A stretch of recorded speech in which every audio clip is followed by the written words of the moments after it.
Assalamualaikum warahmatullahi wabarakatuh. Perkenalkan, nama saya Alisha Mani Putri dengan NIM 22230041. Saya berasal dari kampus STI IKPP Padang. Saya akan menampilkan dari tugas saya yang ketiga, yaitu SAK, dengan judul pengukuran akuntansi dan pelaporan modal intelektual di Acrylic As sebagai perusahaan multinasional. Intelektual kapital adalah aset terwujud yang dimiliki perusahaan. Beda dengan aset berwujud seperti mesin atau uang tunai. C melekat pada pengetahuan, keterampilan, dan inovasi yang dimiliki manusia maupun organisasi. Secara sederhana, IC adalah kekayaan intelektual yang menciptakan nilai tambah dan menjadi sumber daya utama di perusahaan di era ekonomi berbasis pengetahuan. Kemudian IC terdiri dari human capital, merupakan kemampuan, keterampilan, pengetahuan, kreativitas, dan pengalaman karyawan. Contohnya di Acrylic, keahlian teknisi, inovasi para insinyur dalam menciptakan produk elektronik hemat energi. HC menentukan produktivitas perusahaan. Struktural kapital adalah sistem, proses, teknologi, database, budaya organisasi, hak paten, dan prosedur kerja. SC tetap ada meskipun karyawan keluar dari perusahaan. Contoh sistem manajemen mutu ISO, perangkat lunak ERP, atau paten teknologi pendingin di Acrylic As. Relational kapital meliputi hubungan dengan pelanggan, pemasok, pemerintah, mitra bisnis, hingga masyarakat luas. RC adalah reputasi dengan jejaring sosial perusahaan. Contoh program CSR, beasiswa Acrylic yang membangun kepercayaan publik. Mengapa IC penting? Karena dapat meningkatkan nilai pasar perusahaan, membantu menciptakan loyalitas pelanggan, menjadi keunggulan kompetitif yang sulit ditiru pesaing, meningkatkan daya tarik investor, membantu perusahaan tetap tangguh dan dalam menghadapi krisis. Dalam penelitian ini, IC dipelajari pada Acrylic As, perusahaan multinasional asal Turki pada periode 2006 sampai 2010. Utamanya adalah bagaimana IC diukur, dicatat, dan dilaporkan.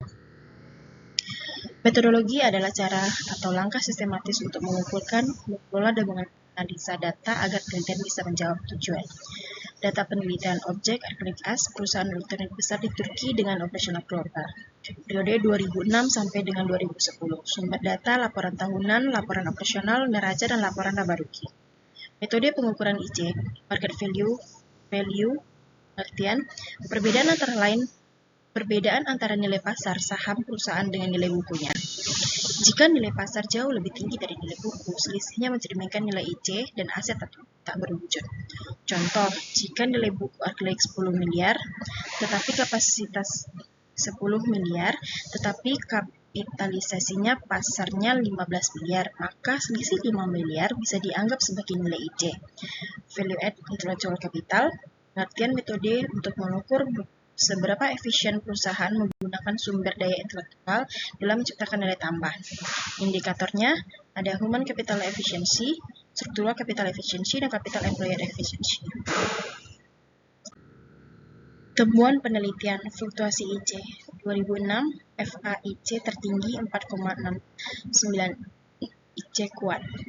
2008 IC anjlok, FAIC 2,41 karena krisis global. 2009 sampai 2010 IC pulih kembali. Interpretasi IC sangat dipengaruhi kondisi ekonomi global, namun perusahaan mampu bangkit. Human vs struktural kapital. Human capital tinggi di 2006 sampai 2007. Struktural capital meningkat pada 2009. Trade-off ketika perusahaan fokus pada SDM, SC cenderung turun dan sebaliknya. Makna perusahaan perlu menyeimbangi investasi di SDM dan teknologi. Hasilnya, kinerja keuangan ROA turun pada 2007 sampai 2008 lalu stabil kembali. ATO berfluktuasi menunjukkan aset belum dimanfaatkan optimal. CTA tidak konsisten, artinya biaya belum efisien. Makna IC mempengaruhi keuangan, tapi tidak selalu terlihat secara langsung.